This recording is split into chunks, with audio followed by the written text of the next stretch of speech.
আজ পড়ানো ছুটি আর বাইরেরও কোনো কাজ নেই, তাই একটু বাড়ি মজা করে কাটাবো। আজ রামনবমী।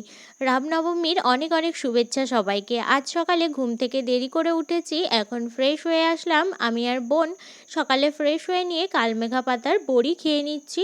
বোন খেতে চাইছিল না, তারপর আমি জোর করাতে তারপর খেলো। আজ সকালের খাবারে ছিল পান্তা ভাত আর আলু ভাজা। আলু ভাজা দিয়ে পান্তা ভাত খেতে কিন্তু খুবই ভালো লাগে। কার কার ভালো লাগে অবশ্যই কমেন্ট করে জানিও। আবার কিছু কাজ কমপ্লিট করে স্নান করে একটু ফ্রেশ হয়ে নিয়ে সবাই মিলে একটু মজা করে কাটালাম। এরপর সোজা দুপুরের খাবারে চলে আসলাম। দুপুরের মেনুতে ছিল কলা সিদ্ধ, কালকের একটু মশলা আলু বেঁচে গিয়েছিল সেটাই, আর পেঁপে ডাল, আলু চিপস আর সবার প্রিয় মটনের ঝোল। আজ সব রান্নাগুলোই খুবই টেস্টি হয়েছিল খেতে, আর মটনের ঝোলের কথা তো কোনো তুলনাই হয় না। কে কে খাবে চলে এসো। সন্ধ্যাবেলা ছিল চিকেন ইন্টারনেট, মায়ের হাতের বানানো, এটাও খেতে কিন্তু খুবই টেস্টি হয়েছিল। আজ তাহলে আসি, আবার দেখা হবে নতুন কোনো মিনি ব্লগে।